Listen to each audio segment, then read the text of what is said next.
Hello students, क्या हाल है। तो आज हम लोग बात करने वाले हैं कार्बन चैप्टर का। ये हमारा नेक्स्ट वीडियो है जिसमें हमने लास्ट क्लास में हमने बात किया था अल्केन, अल्कीन, अल्काइन हमने कंप्लीट कर लिया था हाइड्रोकार्बन में। आज हम लोग एक नए टॉपिक के ऊपर बात करेंगे जिसका नाम है आइसोमेरिज्म। अपने आप में बहुत ज़्यादा इंपॉर्टेंट टॉपिक है क्योंकि पेपर में बहुत ज़्यादा पूछे जाते हैं और ये जनरली स्ट्रक्चर इसके पूछा जाता है अक्सर कि कितने आइसोमर्स हैं। जैसे फॉर एग्जांपल मैं आपको बोलूँ कि ब्यूटेन के कितने आइसोमर्स हैं और आइसोमेरिज्म किसे कहा जाता है। तो आइसोमर्स के लिए पूछा जाता है कि कितने आइसोमर्स हैं ब्यूटेन के, पेंटेन के, और उसके स्ट्रक्चर भी बना के दिखाइए। तो अगर आइसोमर्स सिर्फ आते हैं कि कितने आइसोमर्स है, सिर्फ ये पूछा जाता है तो 1 नंबर का होता है। लेकिन अगर ये आ जाए कि स्ट्रक्चर ड्रॉ कीजिए उसका, तो फिर ये जनरली अपने आप में ये 2-3 नंबर का क्वेश्चन बन जाता है, ठीक है। और डेफिनेशन साथ में दे दे तो 3 नंबर का क्वेश्चन प्रॉपर तैयार हो जाता है हमारे कार्बन चैप्टर से, ठीक है। तो आइसोमेरिज्म क्या होता है पहले हम इसकी बात करेंगे। आइसोमेरिज्म है क्या, what is exactly the isomerism. Isomerism का मतलब पहले चलो मैं लिख देता हूँ फिर मैं समझाऊंगा, ठीक है। आइसोमेरिज्म का जो एक्चुअल मतलब होता है, क्या होता है कि the compounds which have same chemical formula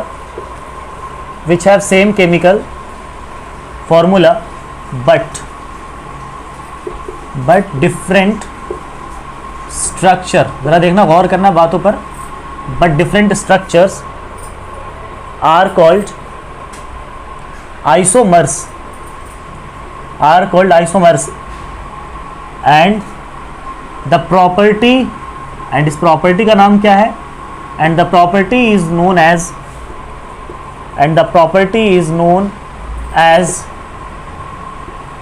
isomerism.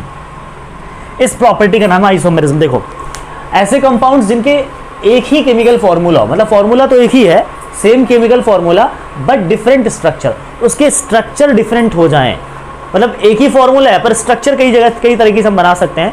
तो ऐसे उस कंपाउंड के इन स्ट्रक्चर्स को, जैसे एक कंपाउंड के 3 स्ट्रक्चर आपने बनाए तो वो 3 स्ट्रक्चर आपस में आइसोमर्स कहलाएंगे और उस कंपाउंड की इस प्रॉपर्टी को क्या बोलेंगे, आइसोमेरिज्म। क्या बोलेंगे, आइसोमेरिज्म। जैसे फॉर एग्जांपल ब्यूटेन, तो ब्यूटेन के कोई 2 आइसोमर्स होते हैं, ब्यूटेन के 2 स्ट्रक्चर हैं, ठीक है। तो इसके कितने आइसोमर्स हैं, 2, और ब्यूटेन के इस प्रॉपर्टी का क्या नाम रखेंगे हम, आइसोमेरिज्म। यानी ब्यूटेन आइसोमेरिज्म शो करता है। वहीं प्रोपेन है आइसोमेरिज्म शो नहीं करता क्योंकि प्रोपेन में एक से ज्यादा फॉर्मूला वो स्ट्रक्चर पॉसिबल नहीं है। तो ब्यूटेन का फॉर्मूला तो एक ही है, C4H क्या कहते हैं 10, लेकिन उसके स्ट्रक्चर सिर्फ 2 है। और जैसे प्रोपेन है इसका कोई स्ट्रक्चर पॉसिबल नहीं है एक के अलावा, ठीक है। तो चलो एग्जांपल लेके हम देखते हैं कि ब्यूटेन के कितने आइसोमर्स है। ब्यूटेन के 2 आइसोमर्स है। तो ब्यूटेन के 2 आइसोमर्स हम इस तरह से ड्रॉ करेंगे। कौन सा है, ब्यूटेन। तो ब्यूटेन के 2 स्ट्रक्चर कैसे होंगे, देखो पॉसिबल कैसे है। C4H कितने हैं, 10, ये ब्यूटेन का फॉर्मूला है, आपने पता होगा आपको। एक है सिंपल सा ब्यूटेन बनाते हैं हम लोग, C बॉन्ड स्ट्रक्चर ही दिखाना होता है इसके अंदर। 4 कार्बन ले लिया हमने और इससे के साथ सबके साथ एक हाइड्रोजन ले लेंगे, सबके साथ एक हाइड्रोजन, हाइड्रोजन सबके साथ, हाइड्रोजन सबके साथ, हाइड्रोजन कितने हो गए, C4H10 हो गए। और आप देख सकते हो कि इसको हम लोग क्या नाम देंगे पता है, इसको नाम देंगे नॉर्मल ब्यूटेन या फिर एन ब्यूटेन नाम देते हैं। क्या नाम देते हैं, नॉर्मल ब्यूटेन या एन ब्यूटेन। एक स्ट्रक्चर हो चुका है हमारा, इसका दूसरा स्ट्रक्चर में बना सकते हो, पता है कैसे, आप 3 कार्बन को मेन चेन में लगा दो, इसको मेन चेन कहते हैं कार्बन को। तो 3 कार्बन को तो आप मेन चेन में लगाओ, ये हमारा पहला आइसोमर्स है, ये पहला आइसोमर है ब्यूटेन का, और ये हमारा दूसरा आइसोमर है ब्यूटेन का। 3 तो एक मेन चेन में लगा दो 3 कार्बन को, और एक कार्बन को यहां से निकाल के बीच में ब्रांच के फॉर्म में लगा दो, एक ब्रांच के फॉर्म में लगा दो, और सबके हाइड्रोजन सेटिस्फाई करो। इसके कितने हाइड्रोजन, 1, 2 और ये 3, इसके 4 बॉन्ड, हर कार्बन के चारों तरफ 4 बॉन्ड होने चाहिए, बिल्कुल जरूरी है। इसके ऑलरेडी 1, 2, 3 बॉन्ड है तो एक हाइड्रोजन लगा देंगे तो 4 बॉन्ड हो जाएंगे। इसके 4 बॉन्ड होने जरूरी है तो इसके 1 तो ऑलरेडी है, 3 हाइड्रोजन लगेगा तो 4 बॉन्ड। इसके कितने, 1 तो ऑलरेडी है तो इसके 3 हाइड्रोजन। अब चेक कर लो आराम से क्या 10 हाइड्रोजन है या नहीं है। अगर है तो इसका मतलब फॉर्मूला यही है और इसका स्ट्रक्चर चेंज हो चुका है। आप देखो, आप कितना भी चाहोगे इस कार्बन को खींच के इधर ले जाना तो ये इसको ओवरलैप कर जाएगा, ये इसको ओवरलैप कर जाएगा, कहीं से स्ट्रक्चर वापस से ऐसा नहीं हो सकता। इसलिए एक डिफरेंट, एक यूनिक स्ट्रक्चर बन जाता है। इसलिए हम कह सकते हैं कि ब्यूटेन के कितने स्ट्रक्चर्स पॉसिबल हैं, 2 स्ट्रक्चर्स। इसलिए ब्यूटेन के कितने आइसोमर्स पॉसिबल है, 2 आइसोमर्स पॉसिबल है। क्लियर चीजों की कोई प्रॉब्लम, तो ब्यूटेन के टोटल 2 आइसोमर्स होते हैं। अब चलते हैं हम लोग थोड़ा सा पेंटेन पे, जो पूछा जाता है एग्जाम में यूजुअली वो ब्यूटेन और पेंटेन का पूछा जाता है। चलो चलते हैं पेंटेन के ऊपर। ये क्लास 10th का जनरली ज़्यादातर क्लास 10th में यही पूछे जाते हैं, वैसे 11 12 के जो केमिस्ट्री है उसके अंदर कुछ और भी आते हैं इसके अलावा, ठीक है। चलो अब चलते हैं पेंटेन, आप इसको चाहो तो नोट डाउन कर लो, ठीक है, स्क्रीनशॉट ले लिया करो जब मैं हटूँ बोर्ड से, ताकि आपका नोट्स भी कंप्लीट हो जाए। चलो अब हम चलते हैं पेंटेन के ऊपर। पेंटेन के कितने, देखो पेंटेन के ना टोटल, पेंटेन के टोटल 5 4 नहीं 3 आइसोमर्स। कितने आइसोमर्स हैं? 3 आइसोमर्स है, ना तो 5 है ना तो 4 है, 3 आइसोमर्स। देखते हैं कैसे। देखो पेंटेन के टोटल, पेंटेन इसके कितने आइसोमर्स हैं बच्चों? पेंटेन का फॉर्मूला क्या होता है? C5H12। अच्छा इसके कितने आइसोमर्स है? 3। कैसे देखो, एक तो सिंपल नॉर्मल वाला 1 2 है ना 3 और 4 और ये यहाँ लगा दूँ 5, ठीक है, 1 2 3 4 5, सबके 3 हाइड्रोजन, इसके 3 हाइड्रोजन लगेंगे, इसके 2 हाइड्रोजन, सबके 2 हाइड्रोजन, 2 हाइड्रोजन, यहाँ 2 हाइड्रोजन, यहाँ 2 हाइड्रोजन, यहाँ 2 हाइड्रोजन। क्लियर है? 2 हाइड्रोजन 2 हाइड्रोजन। क्लियर है? कोई प्रॉब्लम? ठीक। अच्छा ये इसको क्या बोलेंगे, नाम क्या देंगे? N pentane. क्या बोल देंगे बच्चों? एन पेंटेन, ठीक है, एन पेंटेन। अच्छा एक और चीज़ मैं बता दूं, अभी जो मैंने स्ट्रक्चर बनाया था ब्यूटेन का, तो ब्यूटेन में एक तो था एन ब्यूटेन था, एन ब्यूटेन, और उसमें मैंने एक ब्रांच लगाया था ब्यूटेन में, उसका नाम क्या था? बताओ। उसका नाम है आइसो ब्यूटेन। प्लीज नाम लिख लेना आप लोग, आइसो ब्यूटेन। इसमें भी एक आइसो वाला बनेगा, एक तो नॉर्मल बन गया और एक बनेगा आइसो, एक ब्रांच वाला। जैसे दूसरा, ये दूसरा बना रहा हूं मैं, ठीक है, ये पहला वाला स्ट्रक्चर था, ये दूसरा था, सी सी सी सी, कितने हो गए? 5। अब इसमें 4 को ही मेन चेन में लगाओ, एक को आप कहीं भी बीच में ब्रांच में, एंड वाले को छोड़ के यहाँ पे ब्रांच के फॉर्म में लगा दो, ये लगा दिया मैंने सी। अब आप खुद बताओ इसके कितने हाइड्रोजन? इसके 3 हाइड्रोजन, ठीक है, दे दिए। इसके 1 हाइड्रोजन दे दिए, इसके 2 हाइड्रोजन दे दिए, इसके भी 3 हाइड्रोजन दे दिए आपने। क्लियर है? इसके कितने मिलेंगे? इसको भी 3 हाइड्रोजन मिलेंगे, 2 और ये 3। आप खुद चेक करो कि क्या हाइड्रोजन टोटल 12 है। देखो 1 2 3 4 5 6 7 8 9 10 11 12, 12 हाइड्रोजन है। आप देख सकते हो इसका नाम क्या पता है? सेम मैंने ब्यूटेन में भी सेम ड्रॉ किया था, याद है ना? ब्यूटेन में भी मैंने सेम ड्रॉ किया था, एक ब्रांच लगाया था नीचे, तो उसमें भी इसका नाम क्या हो जाएगा? Iso butane. यहाँ पर इसका नाम क्या हो जाएगा? Iso pentane. 5 कार्बन तो क्या नाम हो जाएगा? Iso pentane. आइसो पेंटेन मैं आप लिख देता हूँ, आइसो पेंटेन, ये लिख लेना आप लोग। ब्यूटेन वाले में भी मैंने लिखा नहीं है वहां पर, आइसो पेंटेन। अब एक और स्ट्रक्चर बनाते हैं हम लोग, एक और स्ट्रक्चर पॉसिबल है इसके अंदर। अब पता है आपको मैंने कि ये जो मेन चेन में कितने कार्बन लगाए थे हमने? मेन चेन में बताना, ये मैं इसको थोड़ा सा ऐसे कर देता हूँ। मेन चेन में कितने कार्बन थे बताना? 1 2 3 4 कार्बन मेन चेन में, एक ब्रांच में था।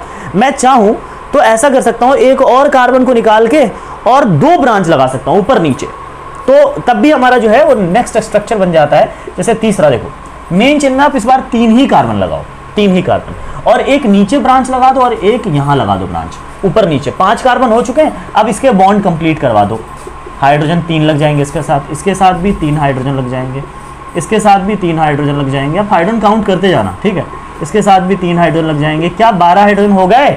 3 3 3 3, 12 हाइड्रोजन हो गए। और पता है इसका नाम क्या होता है? इसमें 2 ब्रांच लग गए। इसमें कितने ब्रांच लग गए? 2 ब्रांच लग गए। और पता है इसका नाम क्या होता है? इसका नाम है दोस्तों, इसका नाम है, क्या नाम है? नियोपेंटेन। क्या नाम रखेंगे? Neopentane, neopentane. क्लियर है? आपको मैं बता दूं, नोमेनक्लेचर के अंदर नाम रखने के लिए मैं आपको अलग से नोमेनक्लेचर की भी क्लास दूंगा, लेकिन पहले मैं थोड़ा बता ही देता हूं कि अगर मुझे नाम रखना होगा, नोमेनक्लेचर करना होगा किसी कंपाउंड का, तो उसमें हम ये देखते हैं कि मेन चेन में कितने कार्बन है। तो जितने कार्बन है उतने के लिए मिथ इथ प्रोप हिसाब से लगा दो आप। फिर देखना ये होता है कि नोमेनक्लेचर एक्चुअली नाम 2 तरह का होता है कंपाउंड का, एक जनरल नेम होता है और एक IUPAC नेम होता है। General name, IUPAC name. General name में ऐसे जो मैं रख रहा हूं, ठीक है, सब जनरल नेम है, ये सब कॉमन नेम बोल दो उसको। क्या है? कॉमन नेम है, ये कॉमन नेम है, जनरल नेम है इसका। जैसे जितने कार्बन है, देखो 1 2 3 4 5 कार्बन मेन चेन में, तो 5 कार्बन है, तो इसको बोल दो पेंट। और सारे सिंगल बॉन्ड है तो लग जाएगा एन, अल्केन ग्रुप का, तो इसका नाम हो जाएगा पेंटेन। इसको बोलते हैं नोमेनक्लेचर, मतलब नाम रखने का तरीका है, ठीक है। आपसे कभी कभी पूछ लिया जाता है कि आप नोमेनक्लेचर कैसे करो कंपाउंड्स के, आप बता सकते हो कि नोमेनक्लेचर करने के लिए सबसे पहले देखना होता है कार्बन कितना है, नंबर ऑफ कार्बन, उस हिसाब से हम मेथिक प्रोप लगाएंगे। फिर दूसरा देखना होता है नंबर ऑफ बॉन्ड की, बॉन्ड कितने हैं, अगर सिंगल बॉन्ड है सारे इसका मतलब एन है, डबल बॉन्ड कहीं दिख जाए तो इन है, ट्रिपल बॉन्ड दिख जाए तो आइन वाला लगाना है। तो यहाँ पर 5 कार्बन तो मिथ, वो सॉरी पेंट, और जनरली कितने हैं, कितने बॉन्ड है, सिंगल बॉन्ड है, तो इसका नाम है एन लगा देंगे, तो क्या हो जाएगा? पेंटेन हो जाएगा। क्लियर है? तो ये जनरली कॉमन नाम रखने का तरीका। IUPAC नेम, IUPAC एक्चुअली ये अलग नाम है, ये वैसे अब के सिलेबस में ये हट चुका है। IUPAC नेम, IUPAC एक्चुअली इसका फुल फॉर्म देखो तो ये है international union pure and applied chemistry, इसका एक अलग नोमेनक्लेचर होता है, इसका एक अलग नाम रखने का तरीका होता है। आपको मैं एक बता देता हूँ, वैसे सिलेबस से बाहर है लेकिन फिर भी मैं आपको एक बता देता हूँ कैसे यूपीएससी नाम रखा जाता है। आपको देखा यह जाता है कि आप नॉर्मल इसका नाम अगर रखें तो इसका जो यूपीएससी नेम है वो कोई पॉसिबल नहीं है। यूपीएससी नाम उसका पॉसिबल है जिसका ब्रांच होता है। तो इसमें एक ब्रांच है ना, देखो आप एक ब्रांच है, इसका यूपीएससी नाम आप रख सकते हो। कैसे? देखो यूपीएससी नेम रखने के लिए हमें मेन चेन देखना होता है। पहले आप उसको स्क्रीनशॉट लेना या उतार लेना पॉज करके, ठीक है। फिर मैं यूपीएससी बताने जा रहा हूं कि जो मेन चेन पहले देखना होता है कि मेन चेन में कितने कार्बन है, कितने कार्बन है, 4 कार्बन है, राइट। तो 4 कार्बन है तो हम यहां पे लिख लेंगे ब्यूट। क्या लिख लेंगे? यहां पे इसको मिटा देता हूं मैं, इसका नाम यूपीएससी नेम लिख रहा हूं, ध्यान रखना। 4 कार्बन है तो यहां लिख लूंगा मैं ब्यूट। क्या लिख लूंगा? ब्यूट, ठीक है, ध्यान रखना बिल्कुल, ब्यूट। अच्छा, सिंगल बॉन्ड है, सारे में सिंगल बॉन्ड है तो ब्यूटेन कर दो। क्या कर दो इसको? ब्यूटेन, या इसको हम ऐसे कर देते हैं ब्यूटेन। क्या नाम रख दिया इसका? ब्यूटेन। अच्छा भाई, अब इस पे ब्रांच लगा हुआ, देखो ब्रांच किस चीज का है? ब्रांच है हमारा CH3, 1 कार्बन और 3 हाइड्रोजन का ब्रांच है। पता है 1 कार्बन और 4 हाइड्रोजन क्या कहलाता है? CH4। याद करो क्या कहलाता है? CH4 कहलाता था मीथेन। क्या कहलाता है? मीथेन। याद है? अगर मैं इसमें से एक हाइड्रोजन निकाल दूं बच्चों तो ये बन जाता है मीथेन, नहीं, अब ये बन जाएगा मिथाइल। क्या हो जाता है? मिथाइल। मिथाइल को कैसे लगाते हैं? देखो अब यहां पर आप मिथाइल देख सकते हो कि ब्रांच में लगा हुआ है, तो ब्यूटेन से पहले लगा दो मिथाइल। क्या लगा दो?